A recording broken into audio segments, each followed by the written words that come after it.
Welcome back to episode 35 of the ATD Baseball Podcast. Almost butchered it there at the beginning.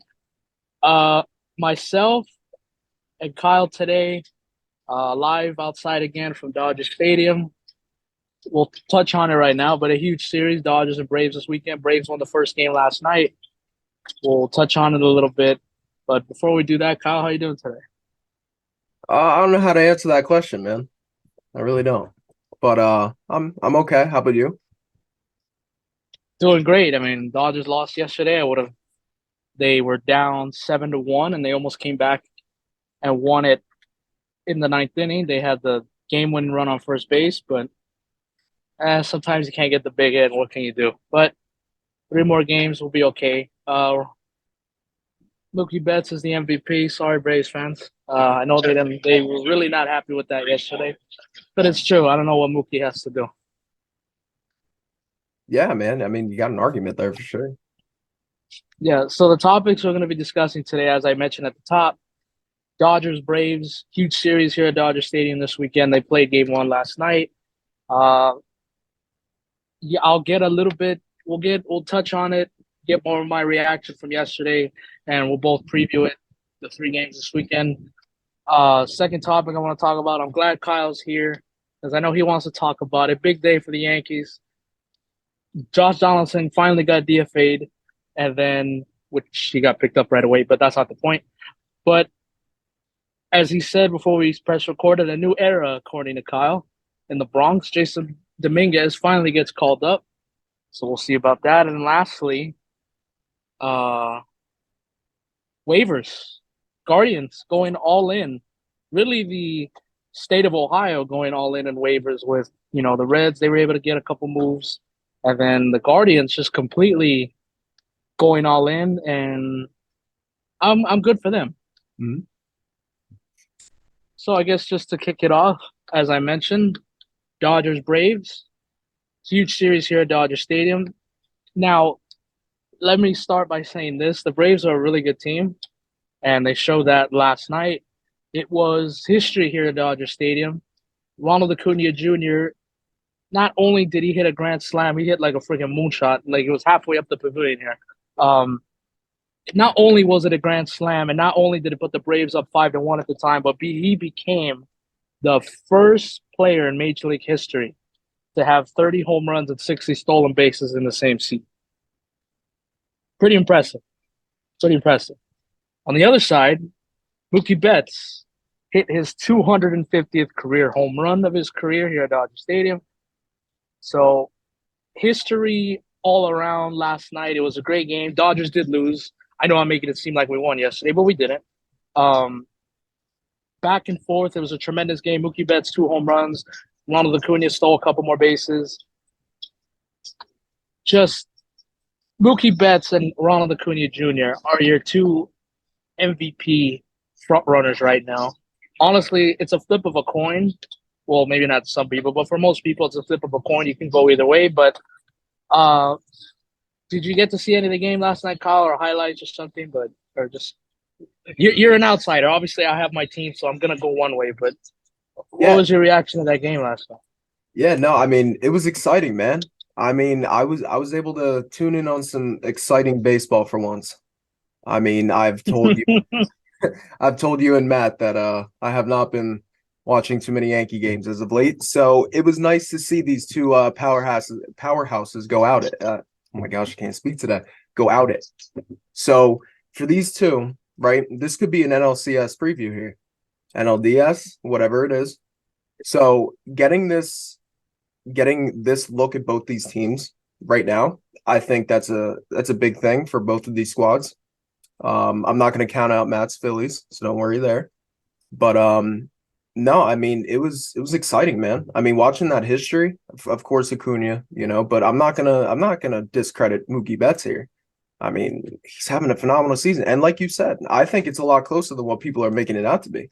I mean, people for months now have been saying Acuna's got this locked up. I don't think he does. I mean, I'm not saying he's not impressive, but you can't count out Mookie Betts here. So yeah, I mean, it was exciting. I was really tuned into this game last night. Yeah, and I think a lot of Braves and Dodger fans were holding their breath the whole time, and just the sense here at Dodger Stadium was like that was a great game. And you mean to tell me that we have 3 more days of this? This is incredible. But I'm so glad you mentioned NLCS preview. And realistically, yeah, these two teams, these are the two best teams in the National League right now. So you would hope that they meet up in the NLCS, but as we all know, baseball's a crapshoot. It doesn't matter if you have the best record or the second best record. My Dodgers, and whether the Braves want to admit it or not, they've shown over the years that having the best record doesn't mean anything. Um,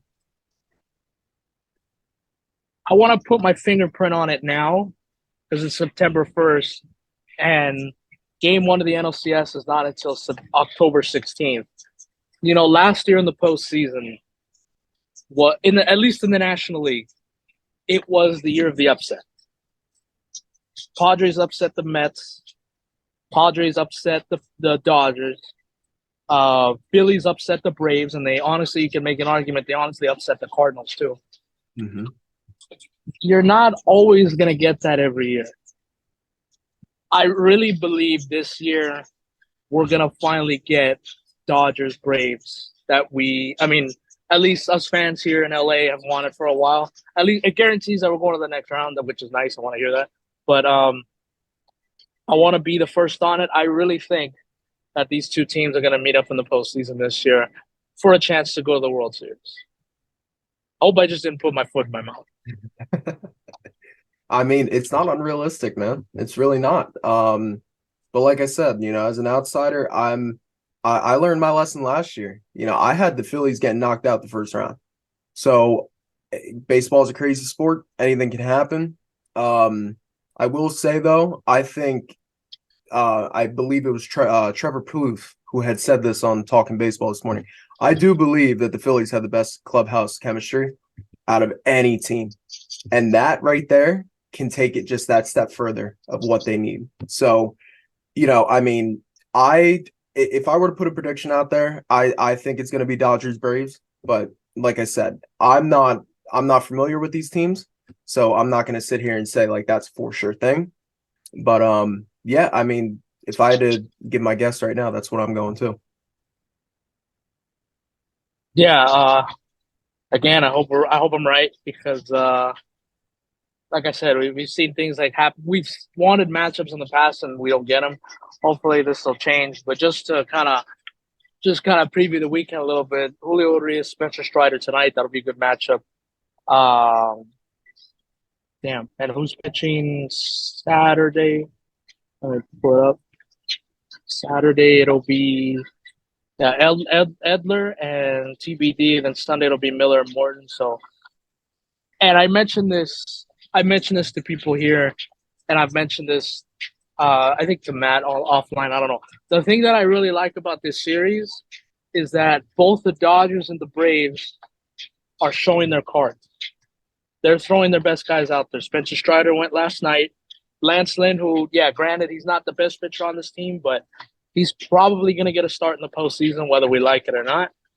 And Max Fried is going to pitch tonight. Julio Urias is going to pitch tonight. Bobby Miller is going to pitch this weekend. Charlie Morton's going to pitch this weekend, like I just said. So the thing that I really like about this, and their top bullpen guys pitched last night. Rafael Iglesias, almost blew it, but he was able to get the save.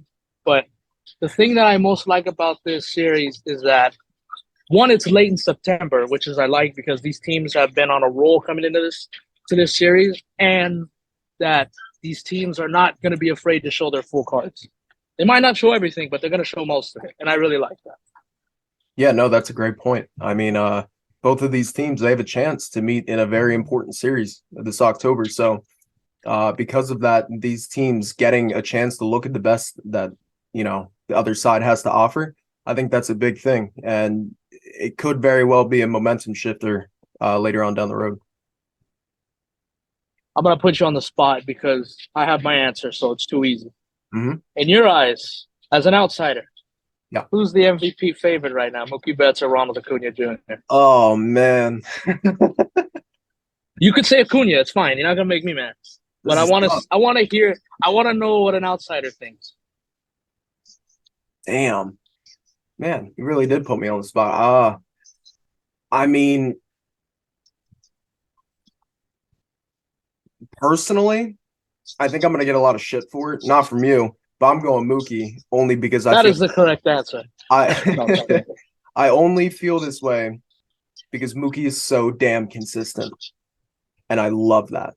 That's what sets Mookie aside, I believe, just because of his consistency. He'll give you I don't know, 2 for 4. He'll give you 3 for 4. He'll give you 5 for 5. I mean, he's a complete wild card, but you know what you're expecting out of him and what you're gonna get.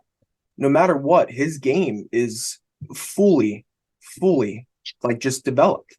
And it's honestly a beauty of a thing to watch with him. And I'm not discrediting anything from Acuna. I'm really not. But no, I mean, I think Mookie is just I is it crazy to say Mookie's a little underrated? It's not crazy at all because, Braves fans were all over the Twitter line. They were all over Instagram last night. The minute Acuna hit that grand slam, like, see, he's the MVP. Mookie can't do that.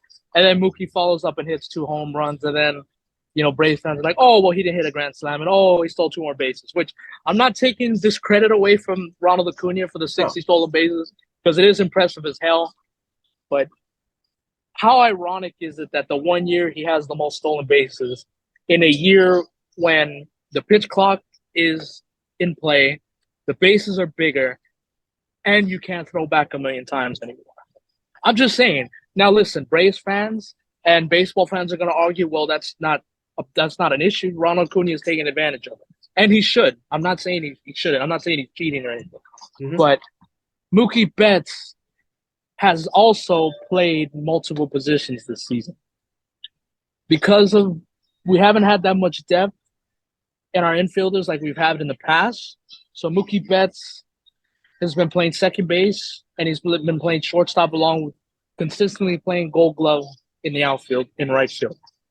To me, that's not what sets him over the top because he's already hit the most home runs he's ever in his career.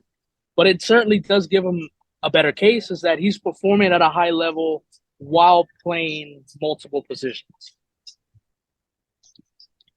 Yeah, no, I mean, it pretty much just adds to the argument. Yeah, so we'll see how the rest of the series goes. Obviously, I hope the Dodgers. I'm happy. I'll be happy with a split. I'll be disappointed if the Braves take 3 out of 4.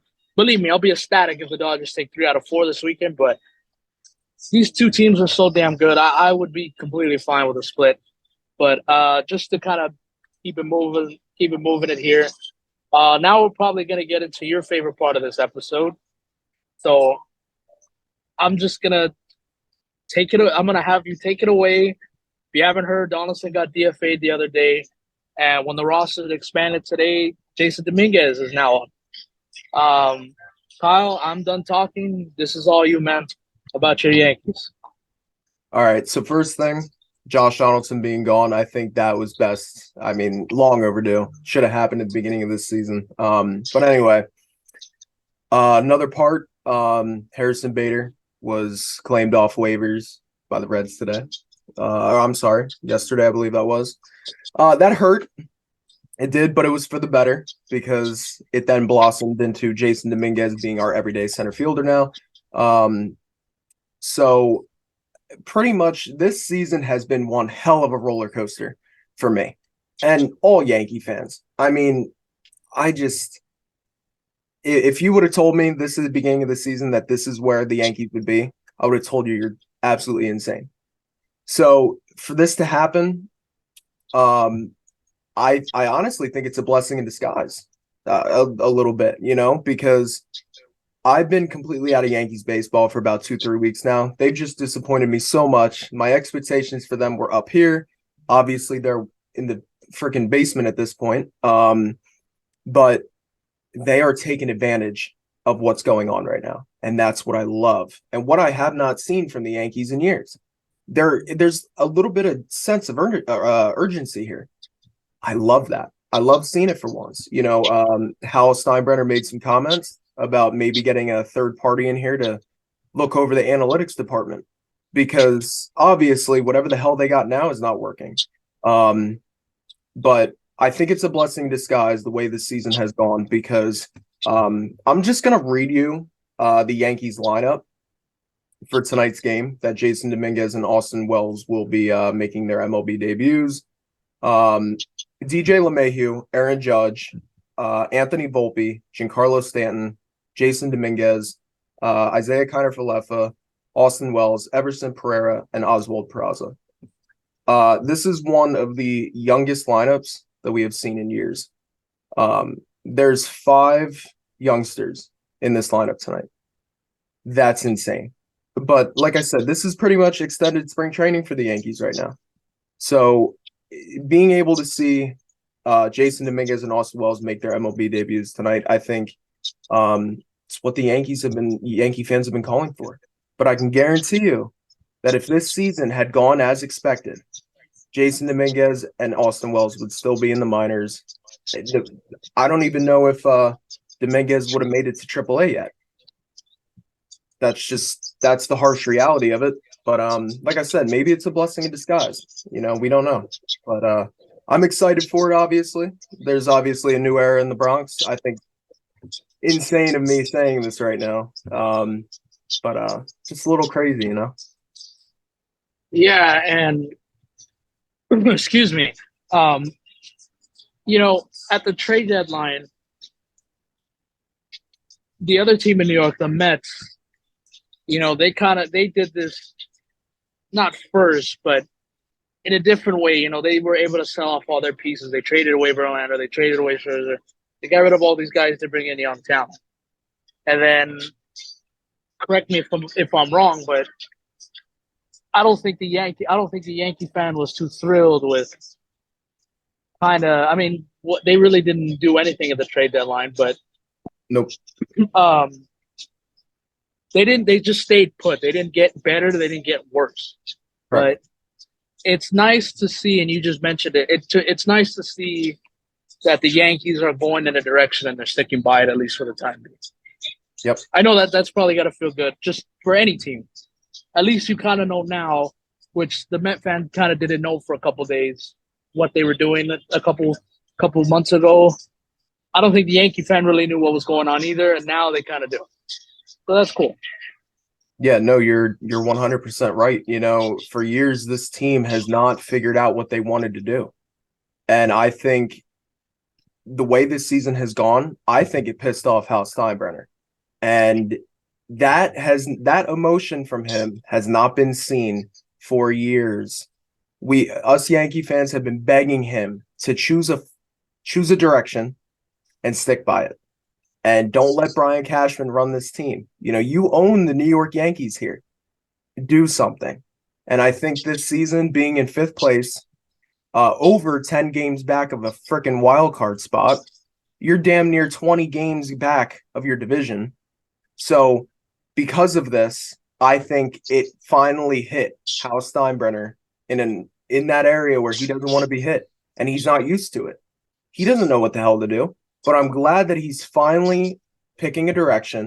He called up, I'm sure he had a big voice in this, calling up all these young guys and giving them consistent playing time. That's what this team has needed. So I'm extremely excited to see these youngsters go at it. This reminds me a little bit of 2016, 2017, calling up all these young guys. And everybody remembers what happened in 2017. The Yankees made it hell of a lot further than what they thought. So who knows? We'll see where it goes, but it's definitely a new era, and I don't know where the hell it's gonna go, but I'm excited for it. There you go. Perfectly said. Couldn't have said it any better. Definitely not what I'm used to, man. I'll tell you that. Yeah, I know this probably wasn't the best season to be a Yankee fan. Not at all. I know there was, you're probably lying to yourself saying, "Oh, we'll figure it out," and then, yeah, you probably quickly learned that it was not going the way you thought. But like you said, at least the Yankees know what they're doing, and they're giving these young kids all this playing time. So that's what we love to see. That. Yes, exactly. We're still good on time, right? Things Yeah. like that. Mm-hmm. Okay. All right, so moving on. Um, this is kind of like the last topic of the day. Not really. We'll see. But Cleveland Guardians going big at the waivers the other day. They got a whole bunch of new guys, including Lucas Giolito. And, you know, it's so funny to me that, and Halo Bros, they brought up this a couple, like I think yesterday. I think the Guardians and the Angels have the exact same record, 64 and 70. But for some reason, because they're not Angels anymore, it was a great move by the Guardians, and it shows that they're going all in and they're gonna can try to win. It's just, and it's true. It's laughable and it's funny how um, they go to from one team to the next. It has the exact same record, but all of a sudden they're just in a better position. Kyle, do you think that the Guardians are gonna get back into this, or are they out of time? Mm, um, it's tough, man. I mean, okay, so looking back at it, they're 5 games back right now, the division. The wild card does not mean anything in the AL Central. So, 5 games back of the Twins. I think they still have a shot. Um, I think it's a long shot, but I think it's there. Um, I will commend any team going for it, if that makes sense. So seeing this Guardians team make these few moves, I think it definitely made them better.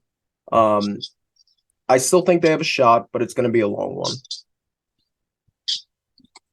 Yeah, I'm kind of in the long same as you. You can forget the wild card. Yeah, There's so many games behind, and there's just too many good teams in front of them. It's either going to be the division or nothing. And I want to. They're not. They're definitely not a lock, and I don't want to give them the benefit of the doubt. But you can talk me into it with all the moves they made and the pieces that they have. They were just in the division series last year, and they took the Yankees to 5 games and almost won yeah, that series, which is crazy. But and it just hasn't been exactly what everybody thought it was going to be this year. I think I think we all picked them to win the well. I did. Yeah, I don't know. I think you did. I think maybe me or Matt or I don't want to speak for him, but I think we may pick the White Sox. Or maybe, I think I did. I don't know, Yeah, but I think we thought this team was going to be a lot better. But yeah, like you said, I'm glad that these teams like the Guardians are, they're really going for it. They're not wasting time. They saw the pieces that were out there and they thought they can bring them in and help them out. And I commend them for that. yeah, for sure. And I was commending the Angels there when they made the exact same move. But you did bring up a good point there. Um, from these guys switching from the Angels to the Guardians, it's hilarious to think that they're in a better position. But I mean, that's the sad truth about it, the reality, whatever you want to call it. This Angels front office has completely just, dude, I don't get it at all. I commended them for going all in to try to keep Otani. Um, wow, that was a whole backfire. But anyway, no, it definitely makes sense though. I think if Giolito starts to turn around just a little bit, obviously he didn't have those good starts in Los Angeles or sorry, Anaheim. There you Um, go. you know, if he can just turn it around a little bit and be half of what he was in Chicago, I mean, I think that's a win for Cleveland. Yeah, and who knows? Maybe getting back in that division, pitching against teams you probably were used to in Chicago. Yeah, Maybe that'll help. I don't know.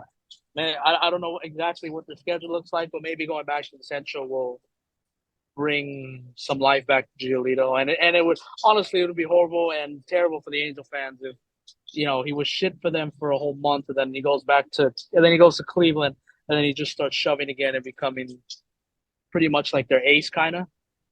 I don't know. But and I don't know. yeah, I mean, I also think it's good for him too. Him being a free agent, him in a contract year, that move to Anaheim was not good for him. So if he can get back to Cleveland and kind of salvage his last few starts here, I mean, he could be setting himself up for a decent payday. Yeah, absolutely. All right, got one more thing, and then we'll just get out. We'll call it a day. Uh, Major League Baseball, Jeff Bassett tweeted today that the pitch clock is here to stay. And it was a big topic of conversation, wondering if it was going to stay in the postseason or when the postseason came, they were just going to get rid of it completely. From the beginning, before the pitch clock came in, I was not in favor of them keeping it for the postseason. I'm completely fine with these games taking 3.5 hours, 4 hours for a playoff game because there's so much strategy, so many decisions need to be made. It's intense. The intensity is way up than it is in the regular season for obvious reasons. But just seeing the pitch clock, how well it's worked this season, I'm okay with it. Am I going to be sad that a World Series game is going to end in like 2.5, 3 hours? I am, but it's probably better for the game and it keeps the fans engaged. Kyle, what do you think about that? Anything? Yeah, no, you brought up a great point there with these rules being in October. It worried me, and it still does a little bit. I don't know how I feel about this. Um, just because I still don't have like a true opinion on these rule changes. Even after a full regular season, I still don't. But with these games meaning so damn much to these teams, and we touched on it earlier, baseball is a crazy sport. Anything can happen, especially when you start talking about the postseason.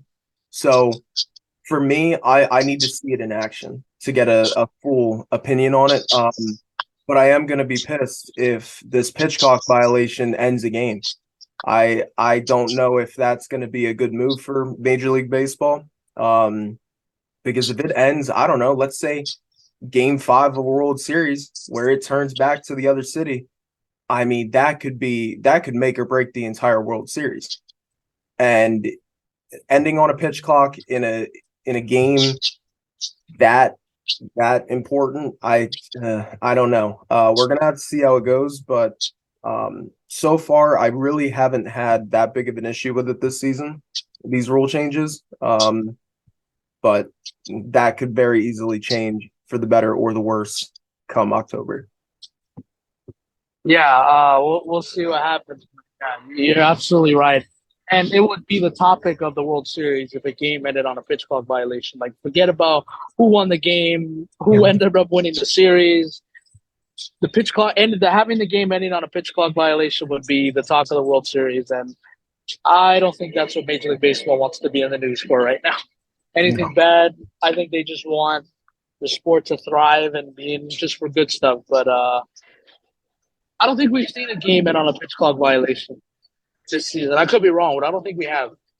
Yeah, I So can't say yes or no just because I'm not entirely sure either.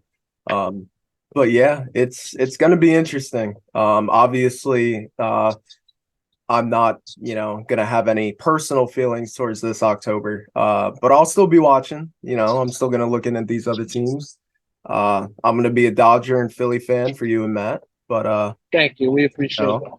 we'll see where it goes. But it's gonna be interesting, man. It really is, especially with I can't even imagine the kind of backlash this sport's going to get if it does end in one of these games. It doesn't matter if it's the wild card or the World Series. If one of these games ends in a pitch clock violation, we could be seeing some harsh, articles coming up.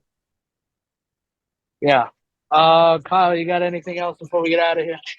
I don't think so. Yankee fans, stick in there. There's a new era.